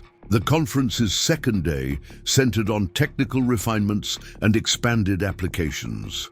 Dr. Marcus Thompson presented research on next-generation bacterial communities with enhanced adaptive capabilities, while implementation specialists discussed protocols for addressing new contamination profiles. Governance experts reviewed the distributed oversight framework, identifying improvements based on first-year operations. That evening, as delegates gathered for dinner among the orchard's trees, Ellie found herself seated with Agent Reeves, Dr. Hamid, and Dr. Thompson, representatives of the government, humanitarian, and academic perspectives that had initially seemed irreconcilable. "I've overseen many classified technology transitions," Reeves observed, "but none that evolved like this. Most remained tightly controlled by whichever entity developed them. The distributed approach has proven remarkably effective, not just for implementation, but for ongoing innovation." Walter understood that complex systems require diverse perspectives, Thompson replied. "No single institution, regardless of resources, can anticipate all potential applications or challenges. The collaborative framework mirrors the technology's own adaptive principles." Dr. Hamid nodded agreement. "The communities receiving this technology aren't passive recipients, but active participants in its ongoing development. Their observations and adaptations have identified capabilities we never anticipated in laboratory settings." As conversation continued, Ellie reflected on how thoroughly Walter's approach had transformed institutional perspectives that once seemed immovable. Government agencies that initially sought classification and control now advocated for distributed oversight. Corporate interests that pursued monopolization now developed applications within collaborative frameworks.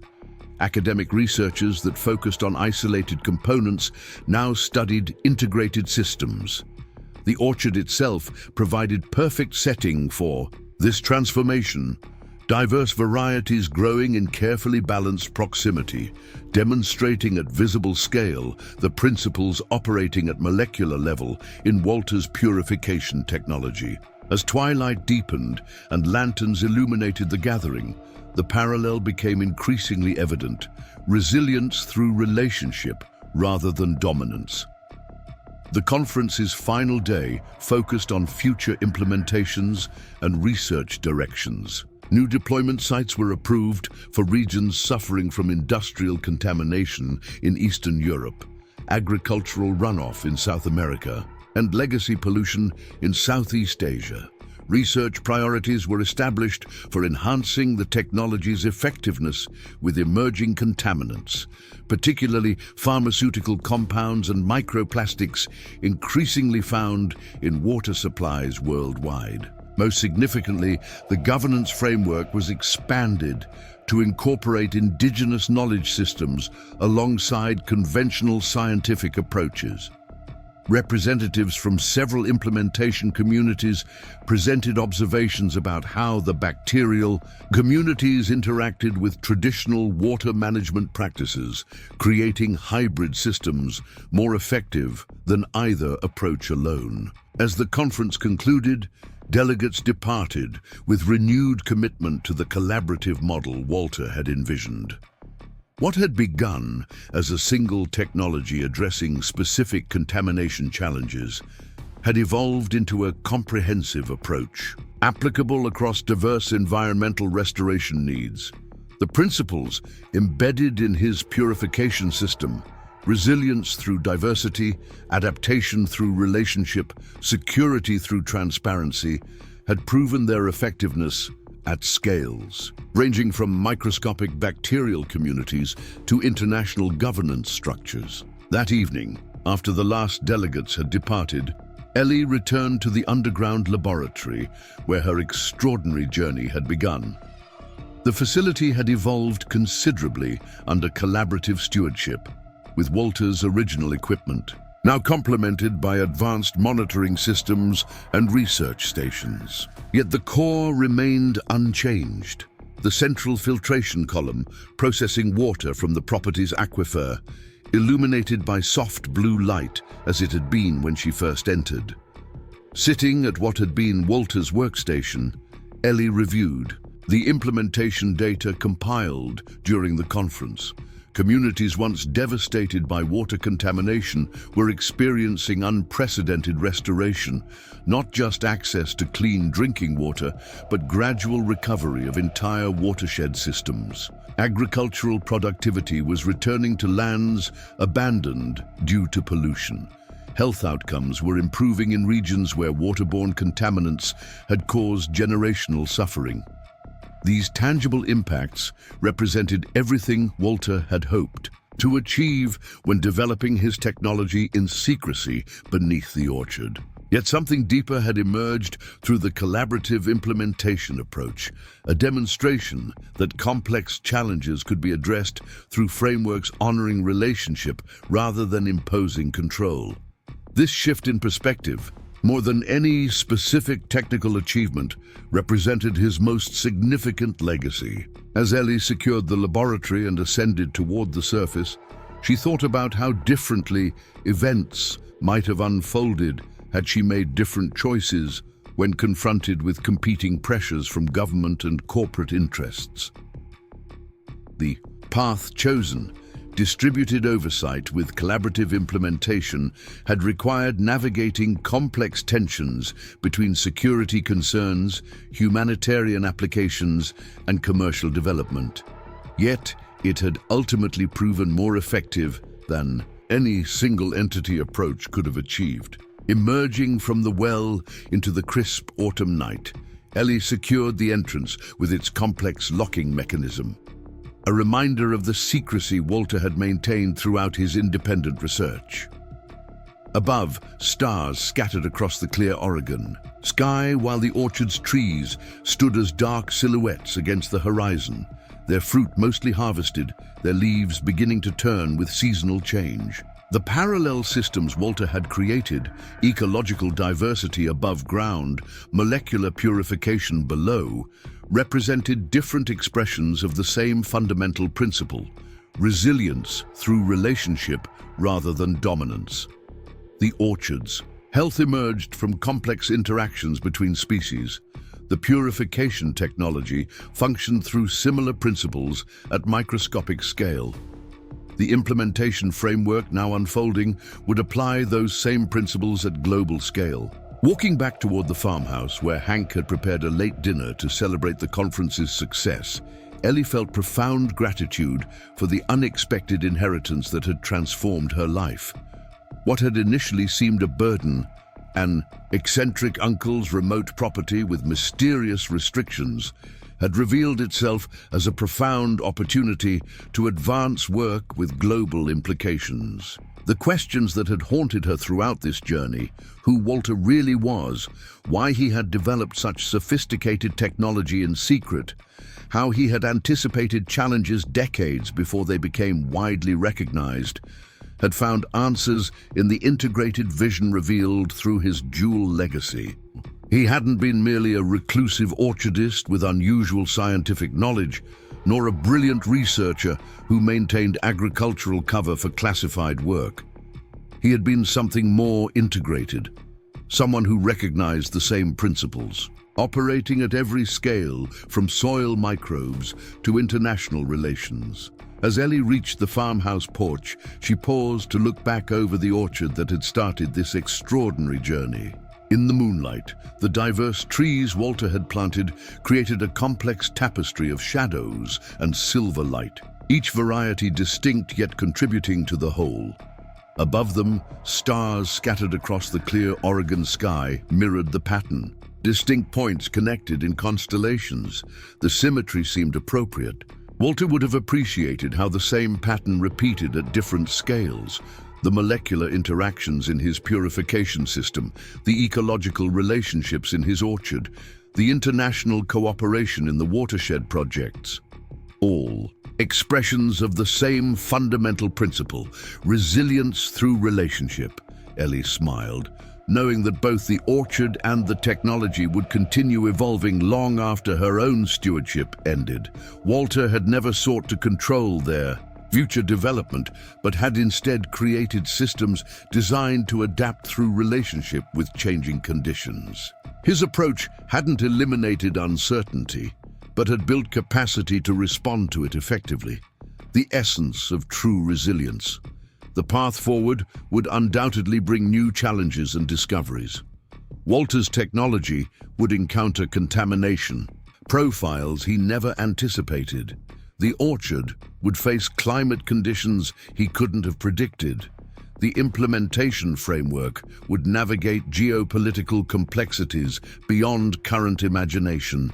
Yet the principles he had embedded in both systems, diversity creating resilience, relationship establishing balance, adaptation responding to change, provided guidance that transcended specific circumstances.